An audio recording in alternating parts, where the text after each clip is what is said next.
Hello, my fellow Hulk fans. It's Jerry Rasco with you again today, and we are here to look at Tales to Astonish number 64, the ongoing story featuring the Incredible Hulk.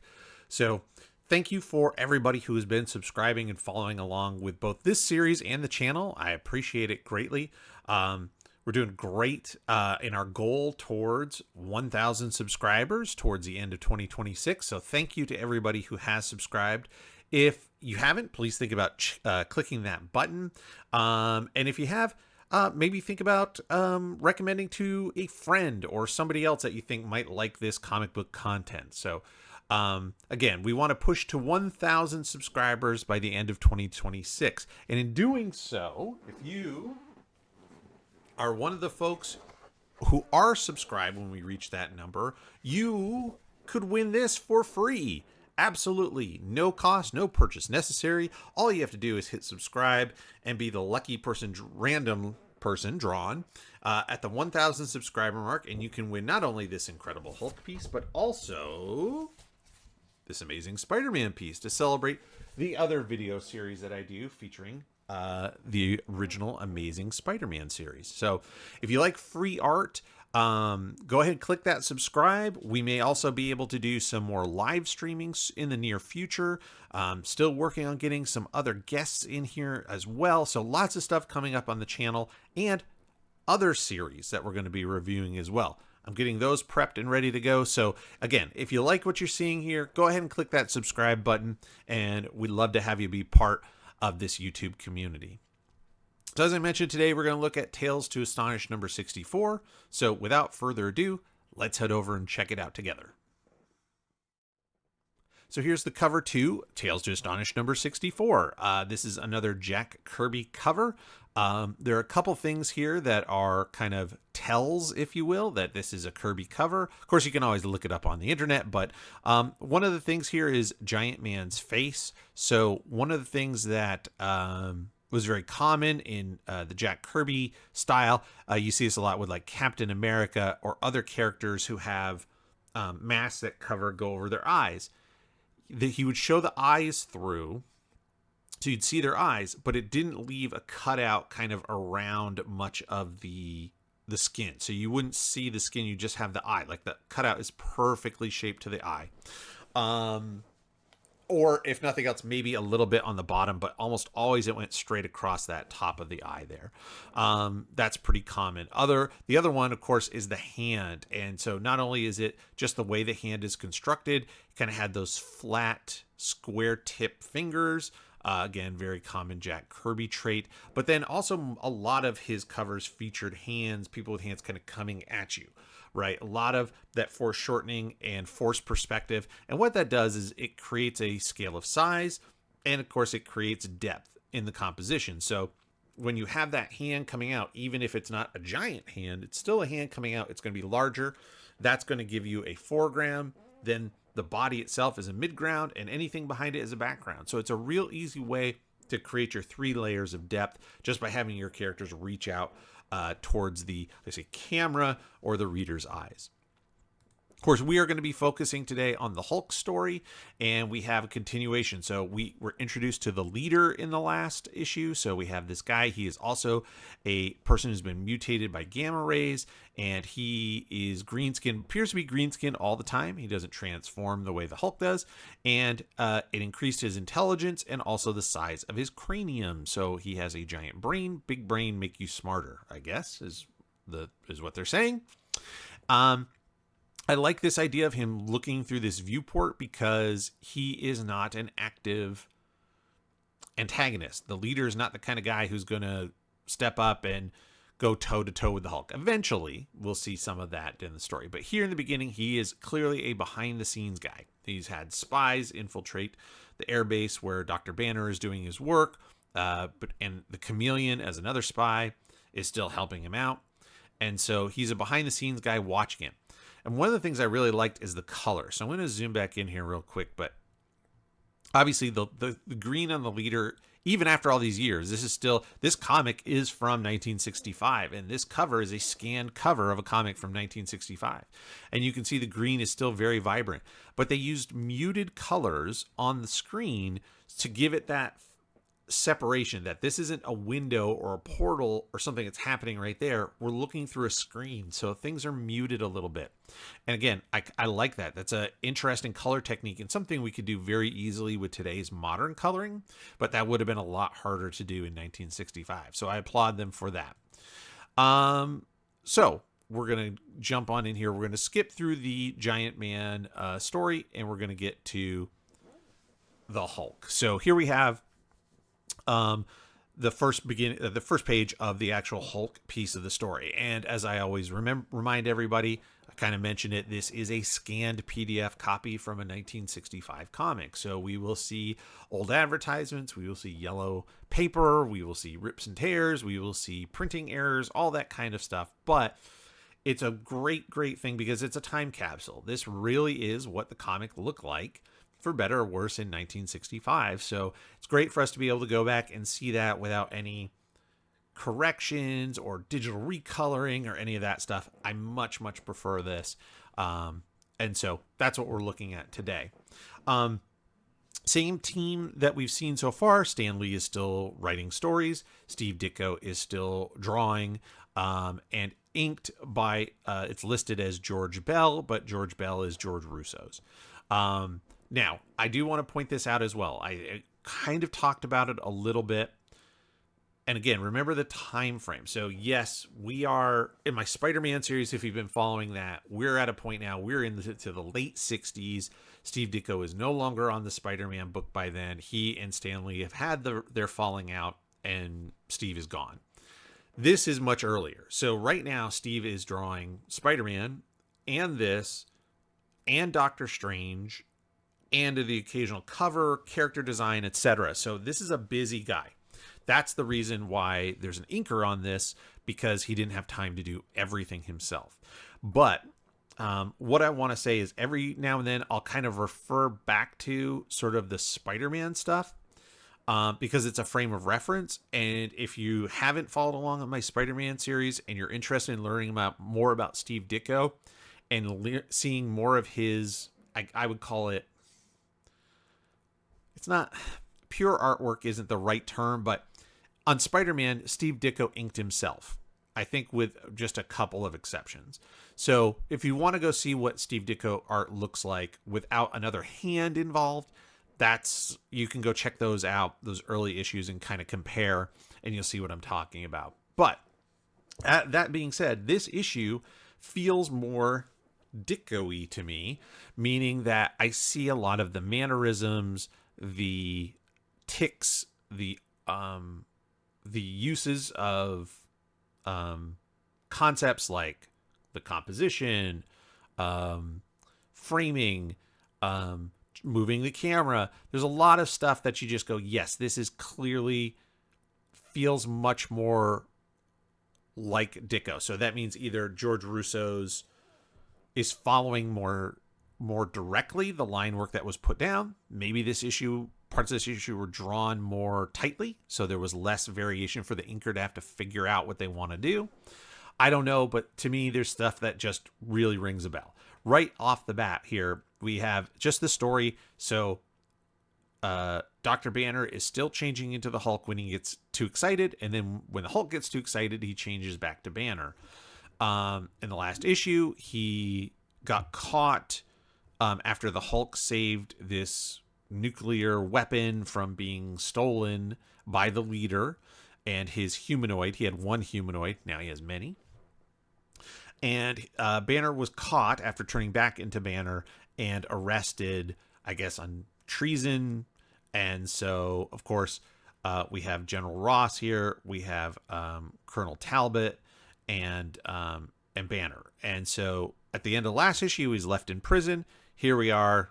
Now I guess he's going to be going to trial, and they're trying to figure out what's going on. Like, this General Ross to me is so Ditko. If you take off the uniform, this could be J. Jonah Jameson. You put a cigar in his mouth and he's tossing something to Peter Parker. The hand gesture, again, very, very Ditko-esque. Great details in here. Also things that I really noted in those early Spider-Man issues. The bolts on everything. The mesh behind the barred window. All those little things are really great attention to detail that I come to expect from a Steve Ditko drawing. So terrific stuff. I did find it funny that it's awfully nice of them to. So General Ross is throwing him a bottle of tranquilizers, and that way he will stay partially medicated so he won't transform, right? And I'm like, for a guy who's supposed to be on trial for being a spy of some kind, you're just throwing him a bottle of tranquilizer pills. You don't think maybe he's going to eat the whole bottle to try to, like, right before he goes to trial? I mean, something. And then, of course, the other part is they found him after he had transformed from being the Hulk. And so all he had was ripped pants. And now, obviously, they've given him new clothes. And nice enough, they give him a tie. So he gets to look presentable while he's sitting in prison. So I thought that was kind of funny. We move over here again, like this, the Glenn Talbot with his arms crossed and his smug facial expression. Again, this could be one of the Peter Parker's high school classmates, and Bruce Banner here, could be an early Peter Parker. So we're seeing again more Ditko coming through the art, whereas before I think a lot of the George Russo's inks kind of overwhelmed what the art was, what the pencils were below. Even though I've lamented this in the previous issues, I don't like the lack of emotion that we've seen through the other characters, like Betty, for example. Here she's very demure, very, her eyes are kind of closed, as opposed, and she's talking about how heartbroken she is that Banner couldn't be a traitor because she loves him too much, and she would know if he was really a traitor. So you would expect her to be a little more upset, maybe. But even this is okay. Skeezy Talbot, he's not even hiding it anymore. He's like, well, she literally saying, I love Banner. And he's like, well, I mean, if he really is a traitor, maybe he'll think about me. Like, just that idea of, it doesn't matter if you're in love with somebody else, I'll convince you to come with me, is just such an outdated, skeezy thing. It drives me crazy. But that's the point, right? We're supposed to hate Glenn Talbot. He's a jerk. Now we cut to the leader, and he is getting some info from the Chameleon that there's a new nuclear device that the military is going to test, and he wants it. So now he's got multiple of these. He calls them plastic. I don't think they mentioned that they're plastic before. Plastic humanoids. So they're kind of rubbery. They're bulletproof. The Hulk can't punch them because they're very squishy. So I'm thinking like a military grade Stretch Armstrong, if you will, right? And then we have this shot here, which I thought was pretty good. So this is a little subtle upshot. So the camera's slightly lower than the leader, and we're looking up. And this is done well. You see the hand is larger because it's closer to us. And I don't know if this is what this black framing is supposed to be, if he's looking out a window, if he's just looking past this equipment, maybe, whatever. But I like the framing of it. It gives us a sense of we're behind something. And again, foreground, middle ground, and then this red background. But it's pulled off very well. We'll see later there is another attempt at looking up at the leader's face that does not work well. Then we have the Capitol, and we have this framing of the flag. This is a really nice establishing shot in a very small panel. Usually for me, when we think of establishing shots, you think of like where, we're going to show you where our main protagonists are. And a lot of times if it's a long shot, we're very far away looking, you might do a wide horizontal. If it was a big tall building, we might be able to do a real big vertical panel looking up at the building, or whatever it is. Usually you're giving it a lot of space. In a small panel that's maybe 3 inches by 5 inches at best, with a large narration banner at the top and a word balloon, we've got some very subtle things that easily tell us exactly where we are. So that's a great way to use an establishing shot without having to go heavy-handed or take up half the page with it. So that's really good. Of course, Banner can't explain that he is the Hulk, and he is there in his purple suit. This dude in his purple suits, nobody ever says anything. Why are you, like, who wears a purple suit? Are you the Joker? What is happening? And who shows up but our good pal Rick Jones. So just quick aside, this happens here. This is really important. So at this point we're like, so Rick is just like, I'm here to help you. I'm going to help you out. I owe you whatever I can do. But you start to go, how did a kid, Rick Jones, who appears to be just some rando orphan, how does he get access to like the Capitol or the Pentagon? Well, what happens is, so he tells, so they're discussing this and being like, hey, I can't, the only way to get myself clear is to tell somebody I'm the Hulk, but I can't tell anybody. And so Rick's like, I got an idea. So he literally walks up to the president's office, the Oval Office, and he's like, hey, I need to talk to the president. I guess this is 1965. Maybe you could do that back then. And here he flashes his Avengers ID card. So this is the thing that you may or may not know. If you're not following, all these great Silver Age Marvel comics, Rick Jones is the driving force, if you will, for forming the Avengers. If it wasn't for Rick Jones, there's no Avengers. And that gets kind of forgotten over time. But it's him and his teen brigade communicating using radio signals to help and all the other heroes pick it up, and they come together to stop at the time is the Hulk. And anyway, we'll get to that. That's one of the series we'll end up doing. We'll get to the Avengers eventually, but for right now, just know that at this stage of the game, Rick Jones is considered as equal in standing of an Avenger as Iron Man or Thor. So when he flashes that card, it's legit, and he gets right in to see the president. I thought this was a great, again, nice stuff here of back and forth with the camera angles. We have this globe, and you see the globe being repeated a few times, so it helps ground us in the space that we're in. We're not moving through rooms or anything like that. We've got this big flag, things of that nature. This is a very classic Marvel trope, which is characters talk to the president of the United States. Captain America talks to the president of the United States throughout his history a bunch, right? And it's different presidents.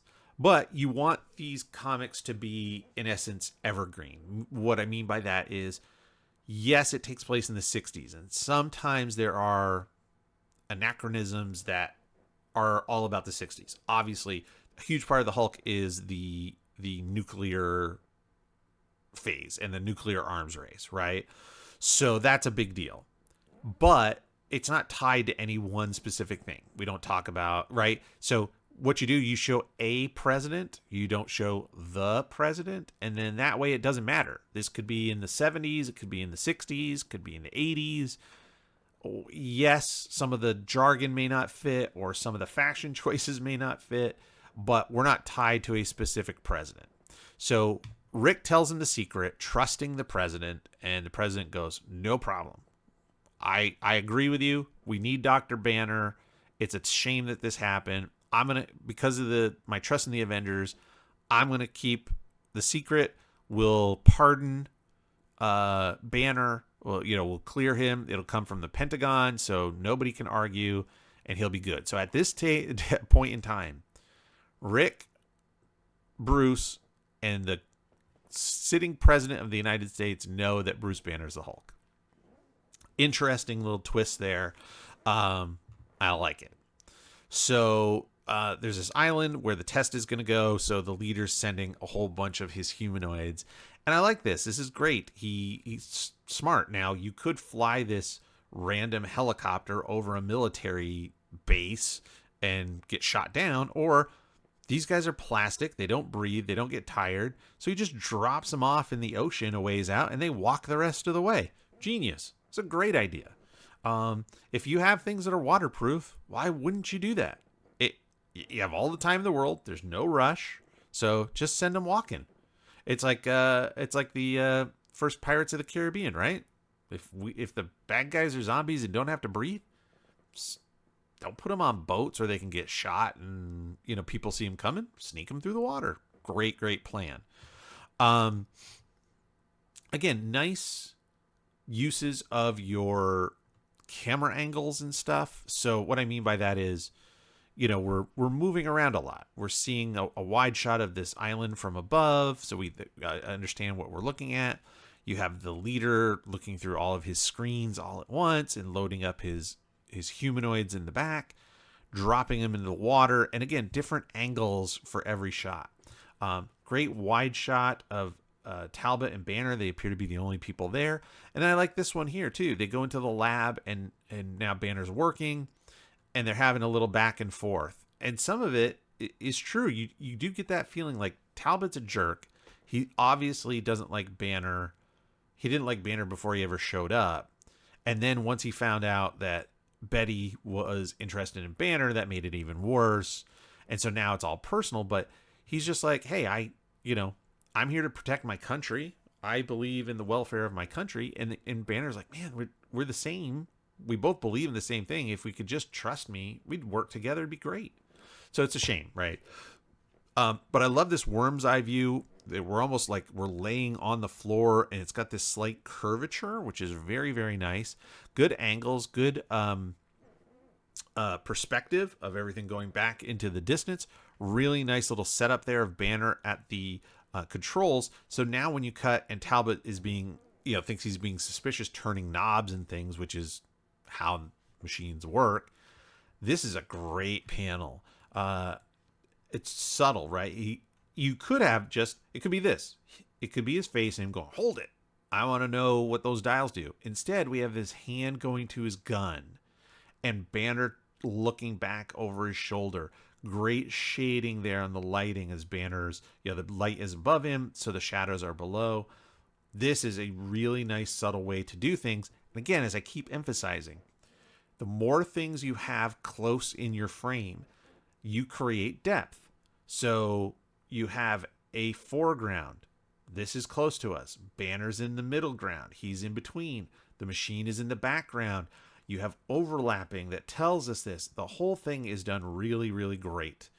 And then the panic on Banner's face as he's getting excited is palpable. It's a little bit of a weird look. His mouth is a little weird for me. But I really like this one here as he looks and realizes he's out of these tranquilizer pills. This dude must be just like, he's chewing these things like Skittles. But the sweat, the wide eye, the mouth, the wrinkles, this is great exaggeration of fear, and it's done really, really well. So you get a lot of emotion out of what's happening in these 4 or 5 panels here. Really, really nice. Talbot is really mad. You can feel it. You can feel the tension. Banner is really scared, and it just works very, very well. Let's see here. Yeah. Banner panic is palpable. Yep. Okay. So now he realizes he's going to transform. There's nothing that he can do. So he runs out and transforms into the Hulk. And this is one, I've talked about this before. Part of it is the fact that this is half a book. So we're really only looking at 13 pages of actual story in this book. So you have a lot to cover in a very limited space to do it. And so you have to use a lot of panels, which means small panels, which means small drawings. And I think it's just a shame when it comes to a character like the Hulk, because he needs room. He needs room to be a monster. He needs room to breathe, to show how big and massive and strong he is. And we just don't have it in a 9-panel grid. Again, remember the original art on this, these are probably 3 inches wide by 5 inches wide, right? So, I mean, I have a piece of paper here. It's 8.5 by 11.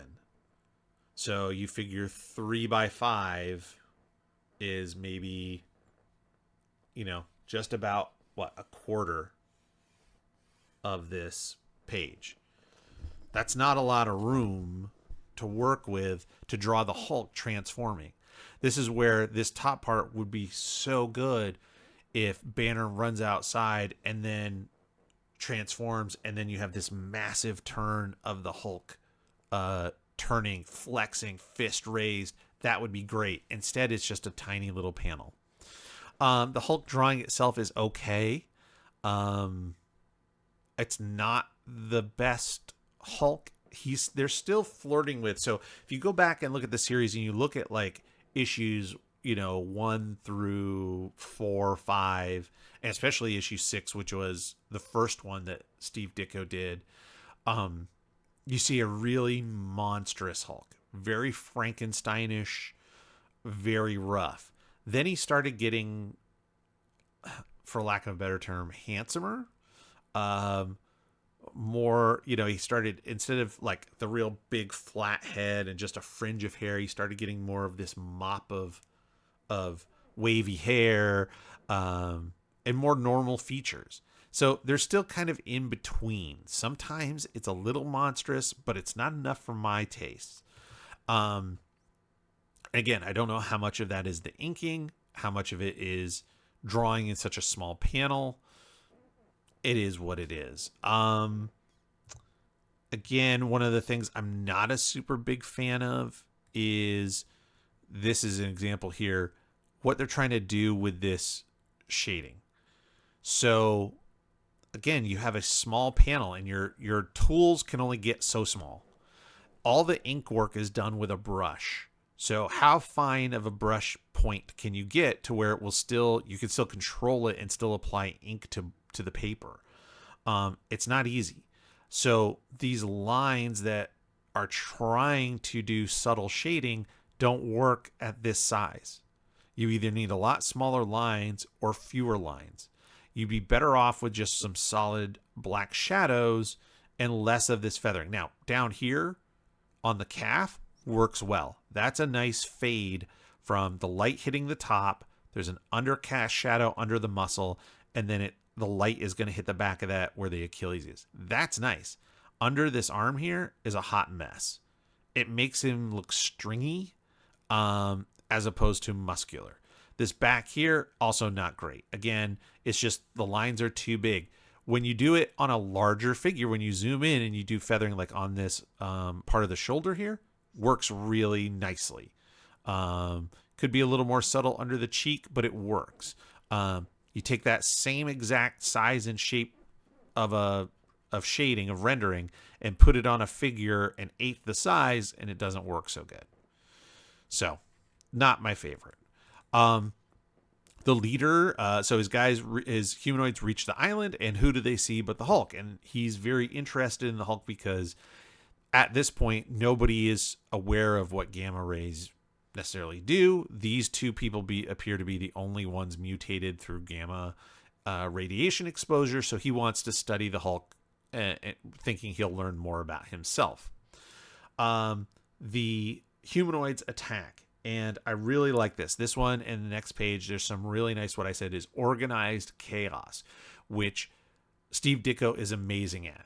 Again, feel free to go back, if you're not already a subscriber, go back and check out some of my early Spider-Man videos. There's a great issue, I forget the number, but it's one of the earliest appearances of the Green Goblin, and Spidey is captured, and it's the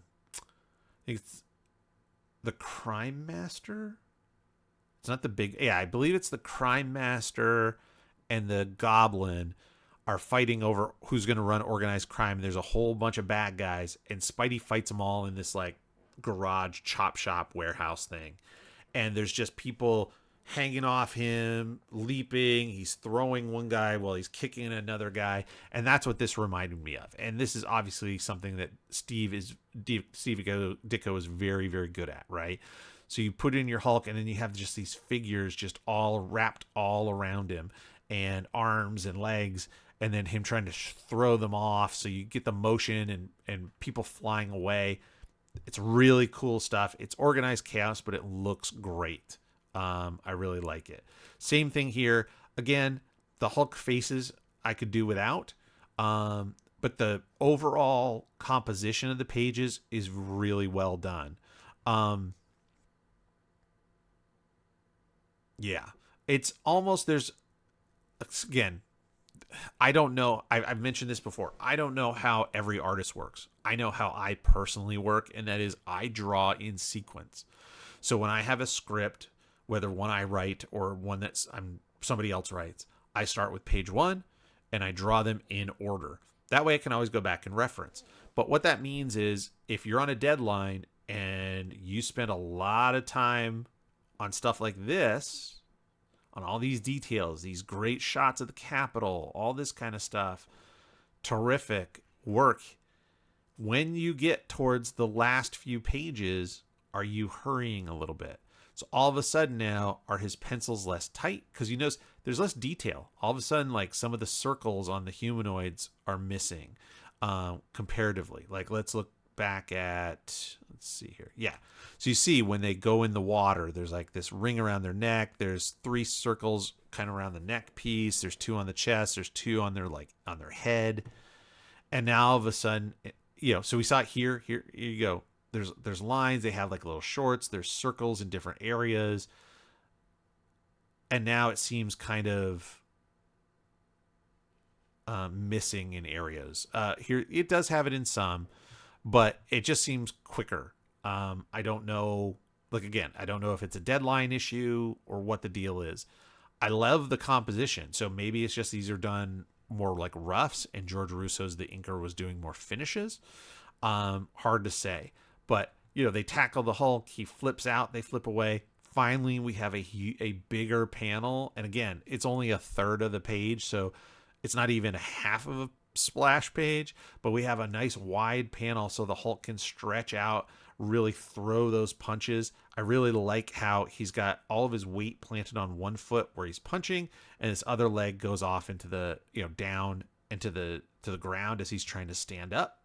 I think it's great. He flings himself backwards. All this stuff is really, really well done in terms of the composition. I'd like to see a little better final line work. And again, I'm going to chalk that up to the inker in this case, as opposed to Steve Ditko, because we know his pencil work is outstanding. But yeah, the Hulk again, just swinging, punching, fighting nonstop, trying to leap away, all really, really good stuff. This one here, I want to talk about on this page right here. So this last panel where he throws a boulder, it just bounces off because they're all like I said, silly putty or Play-Doh or whatever you want to call it. Stretch Armstrong bounces back, and the Hulk has to punch the boulder he threw.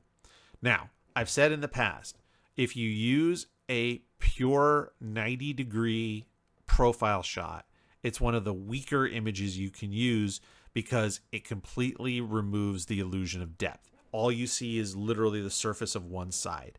However, here's the example of how you can pull it off, and that is it's not completely.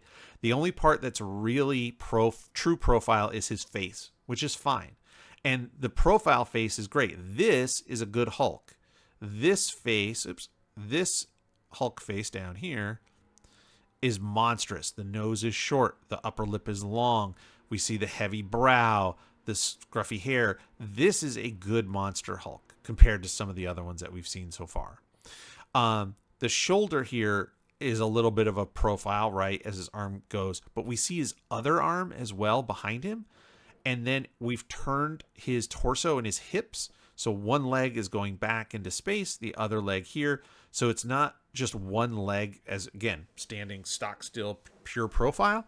So this is how you would do that. This is a great shot. Nice lighting under the arm, under the torso where he's bending forward, under the legs. It's not subtle. It's not really crazy lighting. It's not double lighting or all the things we think of with more modern comics, especially like 90s comics, but it's solid. There's light coming from above. Great. It works, and the shadows all are together.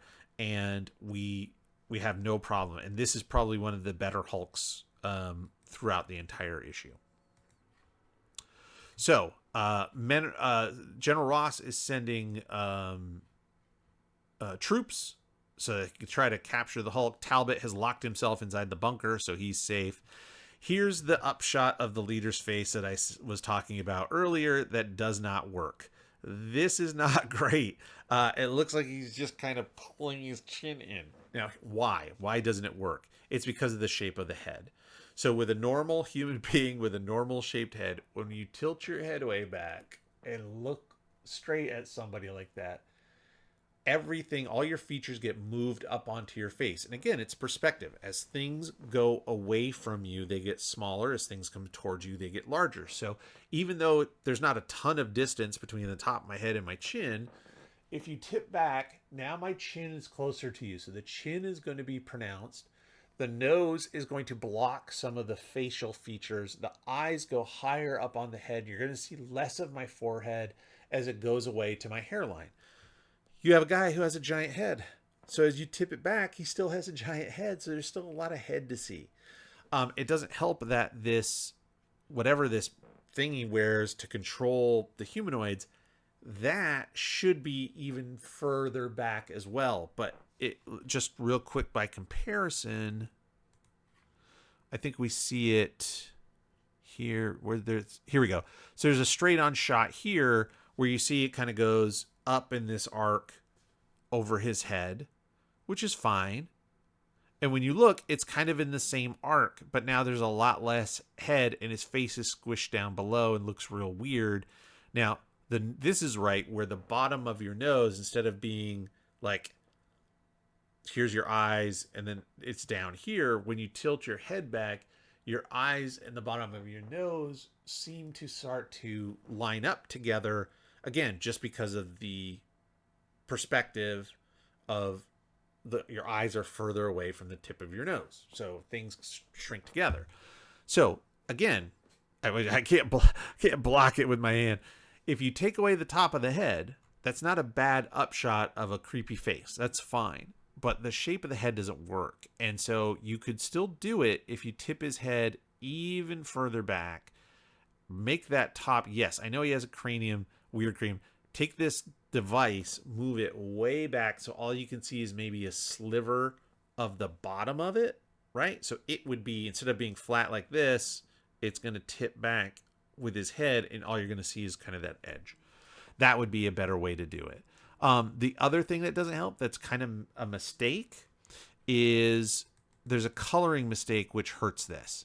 And that is, I believe, well, maybe not. I thought this and this were his ears, but maybe not. Do we not see his ears? So the idea is, if you normally the top of your ears line up around your eyebrows. When you tip your head back, your ears drop down. Again, it's all perspective. So the ears would tip way down and then your features go up. So, but here he has no ears that are visible, or they're colored red. I'm not entirely sure. So yeah, you can see he has ears. So I don't know if that's what it was supposed to be, or they just weren't drawn, or what happened. But that could have helped lower those ears, and it looks, then you get help the illusion a little bit that he's leaning back. So anyway, that one does not work. Great. It's a good attempt. That's one of the hardest angles to draw a human face, but it didn't work. And then you have the Hulk here. And again, this is not a monster Hulk. Now, I get it. He's yelling. He's not a handsome dude. But again, if I colored this in Caucasian flesh color and told you it was Doc Savage or some other pulp hero, right? It's okay. He wouldn't be, he's not going to be the handsomest man alive, but he's not an ugly creature by any stretch of the imagination. He's got some pretty big eyebrows to work through, but so be it, right? He just looks like a big dude. He'd be a big, tough dude.